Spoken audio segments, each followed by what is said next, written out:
बिस्मिल्लाहिर्रहमानिर्रहीम। Dear students, अस्सलाम वालेकुम। जैसे कि आप जानते हैं, हमने लास्ट लेक्चर में लप्लास ट्रांसफॉर्म स्टार्ट किया था और उससे रेलिवेंट मैंने कुछ आपको क्वेश्चंस दिए थे सॉल्व करने के लिए। नेक्स्ट जो है प्रॉपर्टीज़ हैं लप्लास ट्रांसफॉर्म की। इसकी बहुत सारी प्रॉपर्टीज़ हैं कि आप लप्लास ट्रांसफॉर्म को किस तरह से प्रॉपर्टीज़ को यूज़ करते हुए ईजियर कर सकते हो और जो है वो इसकी जो है मोर फॉर्म्स देख सकते हो, जिसमें मैंने 4 यहाँ पर राइट किए हैं, उनका प्रूफ भी किए हैं और जो है उनको डिस्कस करने जा रही हूँ। वो इसलिए कि ये 4 जो है मोस्ट कॉमनली यूज्ड हैं और यही ज़्यादा इंपॉर्टेंट है, तो सारी करने की ज़रूरत नहीं है। ये 4 प्रॉपर्टीज़ जो हैं वो आपको लप्लास ट्रांसफॉर्म की आनी चाहिए, जिसमें नंबर 1 है कि आपने सपोज किया है कि आपके पास कोई फंक्शन एफ ऑफ टी है विच इज़ इक्वल टू, ये खुद से सपोज किया गया फंक्शन है, which is equal to A G T plus B H T. अब यहाँ पे आपके पास जो ए जी टी और प्लस बी एच टी, अब आप जी को भी कैपिटल लिख सकते हो, एच को भी कैपिटल लिख सकते हो, क्योंकि ये फंक्शन को डिस्प्ले कर रहे हैं। मैंने पहले नोटेशन में लप्लास ट्रांसफॉर्म की नोटेशन में आपको बताया था कि जब भी आप फंक्शन को जो है वो कैपिटल लिखते हो लप्लास ट्रांसफॉर्म में, तो इसका मतलब है कि वो फंक्शन बगैर वो ट्रांसफॉर्मेशन के है, कि आपने जो कैपिटल उसकी वर्डिंग है, उसकी नोटेशन है, वो बगैर ट्रांसफॉर्मेशन के है और ट्रांसफॉर्मेशन के बाद उसको आप स्मॉल में लिखते हो। तो यहाँ पे आप एच और जी को भी कैपिटल लिख सकते हो। ये दोनों एच और जी आपके पास फंक्शंस हैं और ए और बी आपके पास कॉन्स्टेंट्स हैं। उनको मैंने को रखा है एक थर्ड फंक्शन एफ के। तो आपके पास आप जब इसको इन टर्म्स ऑफ लप्लास लिखोगे तो आप इसको कर्ली ब्रैकेट्स के अंदर और लप्लास की नोटेशन यूज़ करोगे। तो आप इसकी ये प्रॉपर्टी है कि आपके पास अगर 3 फंक्शंस इस तरह से हो, 2 फंक्शंस इस तरह से हो कि वो डिपेंड कर रहे हो थर्ड फंक्शन के अंदर, तो उसका लप्लास किस तरह से होगा। तो आप इसको कहते हो, इस प्रॉपर्टी का नाम है लीनियरिटी प्रॉपर्टी। Linearity property. और इसका प्रूफ है कि आपने लेफ्ट हैंड साइड ली है। इस लेफ्ट हैंड साइड को, ये जो मैंने ब्लैक ब्लॉक के अंदर चीज़ सेव की है, स्टेटमेंट सेव की है, इसको प्रूव करना है और इसकी मैं लेफ्ट हैंड साइड ले रही हूँ जो कि है लप्लास एफ ऑफ टी। अब लप्लास एफ ऑफ टी हमने पुट किया था, जैसे कि इस इधर हमने सपोज किया था कि एफ ऑफ टी है वो इक्वल टू है A G T plus B H T के। तो इस वाली वैल्यूज़ को उठाकर आप यहाँ पे पुट कर देंगे एफ ऑफ टी की जगह पे। पुट करने के बाद आप डेफिनेशन यूज़ करेंगे, किसकी डेफिनेशन, लप्लास ट्रांसफॉर्म की डेफिनेशन के मुताबिक। जब आप इसको एक्सप्रेस करोगे तो हमें पता है इसका जो इंटरवल है वो 0 से इन्फिनिट होता है। साथ में एक फंक्शन एक्सपोनेंशियल होता है जिसकी पावर में माइनस एस ऑफ टी होता है, और ये यहाँ पे आपके पास एफ ऑफ टी या जो भी फंक्शन हो गिवन वो आप उसकी वैल्यू राइट करते हो और डी टी। अब जैसे कि ये प्लस के साइन के साथ 2 फंक्शंस हैं और दोनों ही ई पर raise to minus S of T के साथ मल्टीप्लाई हो रहे हैं, तो आप इन दोनों को सेपरेटली सॉल्व कर सकते हो। जब मैंने इनका इंटरवल को सेपरेट किया 0 से इन्फिनिट, तो आपको ये नज़र आ रहा है, आपने ए और बी कांस्टेंट थे उनको बाहर निकाल लिया।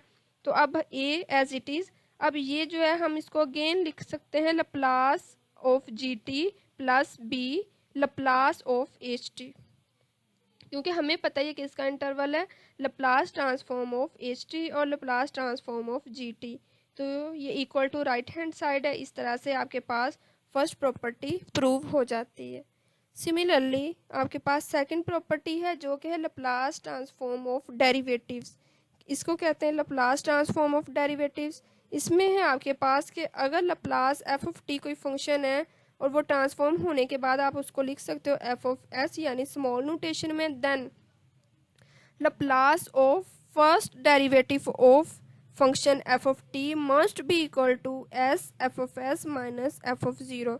यानी कि अगर Laplace F of T function equal to है small notation F of S के, तो Laplace first derivative of that function must be equal to S F of S minus F of zero, और Laplace first derivative of that function must be equal to s Laplace of f of t minus f of 0 and so on। in general form आपने इस first derivative के बाद आपने nth derivative के लिए जो है वो उसको ओपन कर सकते हो, S of N Laplace F of T minus S की power N minus one F of zero minus, इधर जगह नहीं थी तो इधर राइट कर दिया है माइनस, ये उसी का ही पार्ट है आगे, माइनस एस की power N minus two F first of derivative zero and so on F N minus one और ज़ीरो, ये एन माइनस वन एफ की पावर में है। तो ये आपके पास सेकंड प्रॉपर्टी है लप्लास ट्रांसफॉर्म की। इसका आगे प्रूफ है, लेट्स सपोज कर लें कोई फंक्शन जी टी है वो इक्वल टू है F first derivative of T के, यहाँ पे ऊपर ये जो आपको एक स्लैश सा नज़र आ रहा है इट्स मीन फर्स्ट वनथ डेरिवेटिव। तो ये हमने एक फंक्शन एफ ऑफ वनथ टी के इक्वल एक फंक्शन जी टी लिया है, taking Laplace of both side, दोनों साइड को आप लप्लास ले लेंगे तो कर्ली ब्रैकेट्स साथ में लप्लास का साइन और इसको इक्वेशन नंबर 1 कह दें। याद रहे हम यहाँ पे सेकंड प्रॉपर्टी का प्रूफ करने जा रहे हैं जो कि Laplace transform of derivatives and which is second property of Laplace transform. So bye using definition of equation number 1 हमने क्या किया है, इक्वेशन नंबर 1 के लिए जो है वो डेरिवेटिव डेफिनेशन यूज़ किया लप्लास ट्रांसफॉर्म की। तो इक्वेशन नंबर 1 जब हम उसकी डेफिनेशन यूज़ करेंगे तो हमें पता है 0 से इन्फिनिट ई की पावर माइनस एस टी और F dash of T D T. अब यहाँ पे ये जो आपको ये भी टी डिपेंडेंट फंक्शन है और यहाँ पे एक्सपोनेंशियल फंक्शन भी टी डिपेंडेंट है, नज़र आ रहा है आपको। तो हम इसको बाय पार्ट्स इसकी इंटीग्रेशन कर सकते हैं। तो हमारे पास कोई एफ ऑफ टी की कोई वैल्यू नहीं है इसलिए हम इसको फर्स्ट फंक्शन नहीं कह सकते, यहाँ पे हमें मजबूरन एक्सपोनेंशियल फंक्शन को फर्स्ट फंक्शन कहना पड़ेगा। तो हमें पता है बाय पार्ट्स इंटीग्रेशन में फर्स्ट फंक्शन को वैसे ही लिखते हैं, सेकंड की लेते हैं इंटीग्रेशन। तो इसकी फर्स्ट डेरिवेशन मौजूद थी तो इंटीग्रेशन और डेरिवेशन कैंसिल आउट हो जाएंगे, तो ये आपके पास इसकी लिमिट 0 से इन्फिनिट आ जाएगी माइनस इंटरवल ऑफ 0 से इन्फिनिट इंटीग्रेशन, और जिसका हमने इंटीग्रेशन लिया था वो फंक्शन एज इट इज़ आ जाएगा और जिसको वैसे लिखा था उसका आप डेरिवेटिव ले लेंगे जो कि आपके पास आ जाएगा टी डिपेंडेंट है तो यहाँ पे आपके पास माइनस एस साइड पर आ जाएगा और exponential function as it is रहेगा। एक्सपोनेंशियल की फंक्शन की डेरिवेशन में वो फंक्शन आपके पास एज इट इज़ रहता है और साथ में जो है इधर उसके एंगल के साथ चीज़ मल्टीप्लाई हो रही होती है, उसको हम साइड पर लिख लेते हैं। तो इसको मज़ीद सिंप्लीफाई करेंगे, यहाँ पे आप इसकी जो है वो लिमिट्स अप्लाई कर देंगे जो कि 0 से इन्फिनिट, तो ये आपके पास ऑलमोस्ट इक्वल टू 0 हो जाएगा और बाकी ये आपके पास ई की पावर माइनस 0 इक्वल टू 1 होता है, यहाँ पे एफ ऑफ 0 आ जाएगा प्लस आपके पास ये अगला फंक्शन एज इट इज़ आ जाएगा। तो ये जो है आपके पास आप इसको इक्वेशन नंबर 2 कह दें। यहाँ से अगेन ये इसको लिखने के बाद ये हमें पता है अब डेफिनेशन बन रही है Laplace of F of T की, तो मैंने इसको रिप्लेस कर दिया Laplace of F of T के साथ और इसको इक्वेशन नंबर 2 कह दिया। जैसे कि हमने स्टार्ट में जी टी इक्वल टू रखा था एफ वन ऑफ टी के, तो यहाँ पे इस जी टी की जगह पे इसको रिप्लेस कर दें एफ वन ऑफ टी और इक्वल टू एस और ये वाली वैल्यू बाकी एज इट इज़, यहाँ पे मैंने प्लस वाली को पहले लिख लिया माइनस वाली को बाद में लिख दिया। सिमिलरली ये आपके पास प्रूव हो गया जो कि सेकंड प्रॉपर्टी थी लप्लास ट्रांसफॉर्म की, और सिमिलरली हम इसको nth के लिए भी राइट कर सकते हैं जो कि आपके पास आपने ये प्रूव करना था, ये आपके पास प्रूव हो चुकी है सेकंड प्रॉपर्टी। नाउ थर्ड है आपके पास फर्स्ट शिफ्टिंग और ट्रांसलेशन प्रॉपर्टी, इसको शिफ्टिंग भी कहते हैं और ट्रांसलेशन प्रॉपर्टी भी कहते हैं। अगेन हम जानते हैं कि Laplace of F of T यानी किसी function capital function original function के लप्लास होने के बाद ट्रांसफॉर्म होने के बाद इक्वल टू हम उसको स्मॉल नोटेशन में ज़ाहिर करते हैं जो कि एफ ऑफ एस है। तो हमने उसको ट्रांसलेशन या शिफ्टिंग प्रॉपर्टी के लिए इस तरह से प्रूव करना है लप्लास ई की power A T F of T which is equal to F S of S minus A, ये जिसको मैंने ब्लॉक किया है अगेन इसको हमने प्रूव करना है शिफ्टिंग या ट्रांसलेशन प्रॉपर्टी के लिए। तो प्रूफ में देखें अगेन मैंने एक फंक्शन जी टी को जूम किया है equal to E A T F of T, again उसका दोनों साइड पर लप्लास लिया है और डेफिनेशन को यूज़ करते हुए उसका जो है वो हम इंटीग्रेशन फॉर्म में उसको लिख लिया जो कि 0 से इन्फिनिट और ई की power minus S T E की power A T F of T D T. I hope यहाँ तक आपको कोई मसला नहीं होगा। उसके बाद नेक्स्ट आ जाता है, ये दोनों एक्सपोनेंशियल फंक्शन है, अंदर ये मल्टीप्लाई हो रहा था इसलिए मैंने उसको कंबाइन कर दिया है। तो ये आपके पास आ जाएगा ई की power minus into S minus A into T. अब ये यहाँ पे माइनस क्यों आया है कि यहाँ पे देखें ए प्लस में था लेकिन एस माइनस में था, तो यहाँ पे मल्टीप्लाई और डिवाइड कर दिया माइनस के साथ, तो यहाँ पे माइनस फिर कॉमन आ जाएगा, एस पॉजिटिव होने के बाद पहले और ए माइनस नेगेटिव होने के बाद में लिखा है, और टी जो है वो कॉमन था तो उसको बाहर निकालिए। बाकी F of T D T as it is रहेगा। सो नेक्स्ट मैंने एस माइनस ए को मज़ीद सिंप्लीफाई करने के लिए इक्वल टू आर पुट कर दिए कि उसको आर का नाम दे दिए, कोई भी नाम दे सकते हैं मज़ीद सिंप्लीफिकेशन के लिए। मैंने उसको आर कह दिया, जब उसको आर कहा तो यहाँ पे ई की power minus R T F of T D T आ जाएगा। अगेन ये आपके पास क्या बन जाएगा, इस पूरे फंक्शन को, क्योंकि ये यहाँ पे ये आपके पास आर आ रहा था तो मैंने इसको अगेन एफ ऑफ आर कह दिया मज़ीद सिंप्लीफाई करने के लिए। तो मज़ीद सिंप्लीफिकेशन के बाद जी टी इक्वल टू, हमें पता था ये हमने स्टार्ट में रख दिया था, ई की power A T F of T, तो यहाँ पे इस जी टी की जगह पे ई की power A T F of T, और यहाँ पे 0 टू इन्फिनिटी ये वाला interval which is equal to F of R. Again मैंने इसको इसका एफ ऑफ आर कह दिया इस पूरी वैल्यू को, तो ये लिखने की ज़रूरत नहीं है, फिर एफ ऑफ आर ही लिख लेंगे। और आर हमने उसको कहा था एस माइनस ए है, तो यहाँ पे एस माइनस ए यूज़ करने के बाद ये आपके पास इस तरह से आ जाएगा। तो अगर यहाँ पे आपके पास ई की पावर ए टी है तो यहाँ पे एस माइनस ए आएगा, अगर यहाँ पे आपके पास ई की पावर माइनस ए टी है तो यहाँ पे आपके पास एस प्लस आएगा। तो इस तरह से आपके पास थर्ड प्रॉपर्टी भी प्रूव हो जाती है लैप्लास ट्रांसफॉर्म की।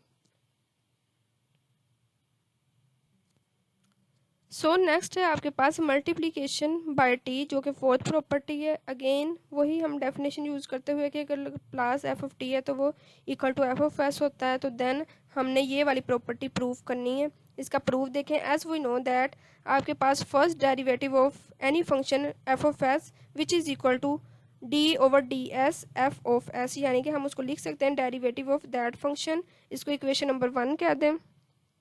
If F of S is equal to 0 to infinite E की power minus S T F of T D T, ये बाय यूजिंग डेफिनेशन के अगर एफ ऑफ एस इस तरह से इसके इक्वल हो तो क्या करेंगे, इक्वेशन नंबर 2 को जो है वो इक्वेशन नंबर 1 में पुट कर देंगे। 1 में पुट करने के बाद left side as it is रहेगी डी ओवर डी एस, और यहाँ पे उसकी वैल्यू आ जाएगी। अब यहाँ पे आपने क्या करना है, प्रोडक्ट रूल अप्लाई करना है इसके ऊपर। कब, डी ओवर डी एस को इंटीग्रेशन के अंदर लिखने के बाद 0 to infinite D over D S, और इधर ये दोनों आपके पास फंक्शंस हैं तो इनके ऊपर प्रोडक्ट रूल अप्लाई करें क्योंकि इनका जो है बाहर डेरिवेटिव फंक्शन मौजूद है। तो जब आपने इसके ऊपर फर्स्ट फंक्शन के ऊपर इसका जो है वो डेरिवेटिव लिया, तो हमें पता है कि ये जो है माइनस टी, इसका जो है derivative with respect to S, हम उसको डेरिवेटिव ले रहे हैं with respect to S derivative ले रहे हैं, तो यहाँ पे टी कांस्टेंट है वो साइड पर आ जाएगा माइनस टी, और ई की power minus S of T क्योंकि एक्सपोनेंशियल फंक्शन है, और second function F of T को एज इट इज़ लिखेंगे, फिर प्लस ई की power minus S of T वैसे ही लिखेंगे, और सेकंड फंक्शन का डेरिवेटिव तो D over D S F of T. Again बता रही हूँ, इस यहाँ पे विद रिस्पेक्ट टू एक्स हम इसका डेरिवेटिव लेंगे, तो इसलिए यहाँ पे टी कांस्टेंट बिहेव करेगा, पहले डेरिवेटिव इंटीग्रेट बाद में करेंगे। With respect to S derivative ले रहे हैं तो टी कांस्टेंट बिहेव करेगा, इस तरह से हम उसके ऊपर प्रोडक्ट रूल अप्लाई करेंगे। सो अगेन यहाँ पे जो माइनस था उसको मैंने बाहर लिख लिया है, टी ई की power minus S T as it is F of T D T, plus यहाँ पे derivative D over D S था और एफ ऑफ टी का था, यानी कि एस के रिस्पेक्ट डेरिवेटिव था टी का, तो वो 0 था, कांस्टेंट था, तो इसलिए यहाँ पे 0 आ जाएगा। बाकी ये जो माइनस साइन है मैं उधर ले जाऊँगी तो इधर प्लस रह जाएगा। बाकी इधर T F of T E की power minus S T D T, और हमें पता है ये डेफिनेशन बन रही है Laplace of T F of T की, तो हमने यही तो प्रूव करना था कि जो फोर्थ प्रॉपर्टी थी कि हम जो Laplace T F of T है वो equal to minus first derivative of that Laplace transformed function होती है। तो ये मैंने सम अप किया है, चारों प्रॉपर्टीज़ को दोबारा से राइट किया है जो हमने 1 बाय 1 प्रूफ भी किए हैं यहाँ पे 4 तक। आई होप आपको इनकी समझ आ गई होगी। नेक्स्ट जो है आपकी अंडरस्टैंडिंग के लिए इन्हीं प्रॉपर्टीज़ को यूज़ करते हुए और लप्लास की डेफिनेशन को यूज़ करते हुए आपने जो है वो कुछ क्वेश्चंस जो हैं वो सॉल्व करने हैं, जिसमें आपके पास नंबर 1 है लप्लास कोस स्क्वायर एटी। ये आपने इसका लप्लास फाइंड आउट करना है इन्हीं प्रॉपर्टीज़ को यूज़ करते हुए। सॉल्यूशन में देखें, मैंने आपके अंडरस्टैंडिंग के लिए इसको सॉल्व भी किया है। यहाँ पे देखें, इसको हम लिख सकते हैं क्योंकि हमें पता है cos square A T equal to होता है cos 280 plus 1 divided by 2। By using second property में अगर आपके पास दो फंक्शंस हों, उनका लप्लास हो, तो हम उनको सेपरेटली लिख सकते हैं। ये देखें यहाँ पे सेकंड प्रॉपर्टी में कि आपके पास उनका डेरिवेटिव हो, तो हम उनको जब ओपन करके लिखेंगे तो कह देंगे कि बाय यूजिंग सेकंड प्रॉपर्टी। यहाँ पे इसको इक्वेशन नंबर ए कह दिया है। अब हमें पता है कि ये लप्लास कोस 280 है और ये लप्लास ऑफ 1 है, और लप्लास ऑफ 1 को भी हम पहले सॉल्व कर चुके हैं। हमें पता है लप्लास ऑफ 1 इक्वल टू होता है 1 बाई एस के, और लप्लास कोस 280 इक्वल होता है S over S square plus 4 ए स्क्वायर। ये कैसे होता है, ये नेक्स्ट मैं इसका भी सोल्यूशन आपके साथ शेयर करूँगी। फिलहाल यहाँ पे आप इसको लिखेंगे S over S square plus 4 ए स्क्वायर।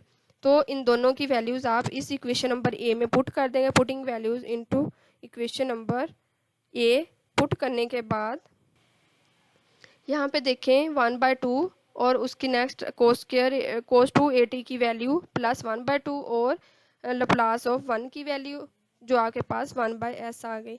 तो इसको सिंप्लीफाई कर लें, 1/2 कॉमन ले लें, बाकी एज इट इज़। यहाँ पे इसका एलसीएम लें तो ओवर में आ जाएगा s into S square plus 4 ए स्क्वायर, और ऊपर आपके पास आ जाएगा एस स्क्वायर प्लस 4 ए स्क्वायर और प्लस एस स्क्वायर। तो ये 2 ए स्क्वायर प्लस 4 ए स्क्वायर जो है ओवर फॉर्म में एज इट इज़ रहेगा। यहाँ से 2 कॉमन ले लें तो ये 2 और फिर ये वाला 2 कैंसिल आउट हो जाएंगे, और अंदर आपके पास 2 कॉमन लेने के बाद एस स्क्वायर प्लस यहाँ पर 2 ए स्क्वायर और नीचे वाली फॉर्म में एज इट इज़ रहेगी। तो ये आपके पास आंसर आ गया Laplace of cos square eighty का। अब जैसे कि मैंने कहा था, मैं लप्लास कोस 280 का सोल्यूशन भी शेयर करूँगी कि वो क्या है। तो देखें, according to Laplace transform definition हमें पता है 0 to infinite F of T E की power minus S T D T, ये डेफिनेशन है Laplace of F of T की, और एफ ऑफ टी हमें गिवन है जो कि है कोस 280। तो इसकी वैल्यू पुट करेंगे। अगेन हमें पता है कोस थीटा इक्वल टू होता है ई की पावर अयोटा थीटा प्लस ई की power minus iota theta over 2। ये पोलर फॉर्म है थीटा की। तो जब यहाँ पे थीटा हमारे पास जो थीटा है वो इक्वल टू है 280, तो हम इसको इस फार्मूला को ट्रांसफॉर्म कर लेंगे 280 के लिए। तो ई की पावर माइनस एस टी को इधर साइड पर लिख लिया है, और इसको पोलर फॉर्म में जब लिखेंगे ई की पावर अयोटा 280 प्लस ई की पावर माइनस अयोटा 280 ओवर 2 और डी टी। बाद में ये जो है दोनों, ये ई की पावर माइनस एस टी इन दोनों फंक्शंस के साथ मल्टीप्लाई हो रहा है। इनको मैं सेपरेट कर रही हूँ, 1/2 को बाहर निकाल लिया है, कॉन्स्टेंट था, और बाकी जो है इनको मल्टीप्लाई करके इनका इंटीग्रल भी सेपरेट कर लिया है। सो इंटीग्रल सेपरेट करने के बाद इधर देखें, ये आपके पास दोनों एक्सपोनेंशियल फंक्शन है, इनको मल्टीप्लाई हो रही कंबाइन कर सकते हैं। टी कॉमन है, उसको बाहर लिख लेंगे, बाकी आ जाएगा minus S plus 2a iota और T D T plus similarly इधर भी आपके पास माइनस कॉमन, माइनस इधर भी है common, S plus iota 2a T D T. हमें पता है एक्सपोनेंशियल फंक्शन की इंटीग्रेशन वही होती है, और साथ में जो है उसके इधर एंगल के साथ मल्टीप्लाई हो रहा हो वो उसकी डिवीजन में आ जाता है। तो यहाँ पे इसको सिंप्लीफाई करने के बाद उसकी लिमिट्स पुट कर देंगे। लिमिट्स पुट करेंगे तो हमारे पास ये लिमिट्स डिपेंडेंट है टी पर। तो टी हमारे पास जब इन्फिनिट होगा तो इसके साथ मल्टीप्लिकेशन में जो भी होगा वो इन्फिनिट आ जाएगा। टी ज़ीरो होगा तो इसके साथ जो भी मल्टीप्लिकेशन में वो ज़ीरो हो जाएगा। सिमिलरली इधर आप करेंगे। अब हमें पता है कि ई की पावर माइनस इन्फिनिट को सॉल्व नहीं कर सकते, लेकिन यहाँ पे माइनस ई की पावर माइनस 0 1 होता है, तो ये आपके पास ऐसे आ जाएगा -1। बाकी डिवीजन में एज इट इज़, और इसको भी सॉल्व नहीं कर सकते, तो इधर आपके पास माइनस और ई की पावर -0 1, तो आपके पास 1, और बाकी ये आपके पास एज इट इज़ रहेगा। अब ये वाला माइनस जो है ये हमारे पास ऊपर से ही आ रहा है, जो कि हमने कॉमन लिया हुआ है। सो 1/2 और 1 over S minus iota 2a, जो माइनस को अंदर अप्लाई कर दिया है, और इधर जो दो माइनस थे उनको वो दोनों माइनस माइनस प्लस हो गए, तो इधर आपके पास प्लस का साइन आ जाएगा। बाकी आपके पास ओवर में एज इट इज़ रहेगा। अब अगेन इनका एलसीएम ले लेंगे। एलसीएम लेने के बाद ये आपके पास दोनों टर्म प्लस और माइनस की एज इट इज़ थी, तो ये कैंसिल आउट, इधर भी प्लस और माइनस की कैंसिल आउट। बाकी ऊपर आपके पास रह जाएगा 2s और ओवर में आपके पास रह जाएगा aorta square minus S square minus aorta square 4a square, ये वाला 4a स्क्वायर। तो ये 2 और ये 2 कैंसिल आउट। बाकी यहाँ पे एयोटा स्क्वायर हमें पता है -1 के इक्वल होता है, तो वो माइनस और ये माइनस प्लस हो जाएंगे 4a स्क्वायर। सो प्रूव हो गया कि कोस 2at इक्वल टू होता है s over S square plus 4a square के। आई होप आपको यहाँ तक समझ आ गई होगी। नेक्स्ट जो है इन्हीं प्रॉपर्टीज़ को लैप्लास ट्रांसफॉर्मेशन की जो है वो डेफिनेशन को यूज़ करते हुए आपने कुछ क्वेश्चन है जो यहाँ तक सॉल्व करने हैं। एक क्वेश्चन मैंने पीछे सॉल्व कर दिया था, बाकी 2, 3, 4, 5, 6, 7, 8, 9, 10 तक आपने जो है वो सॉल्व करने हैं। और इन आपने फिर कोई इनमें मसला हुआ किसी क्वेश्चन में तो वो आपने मेरे साथ डिस्कस कर लेना है। Thank you.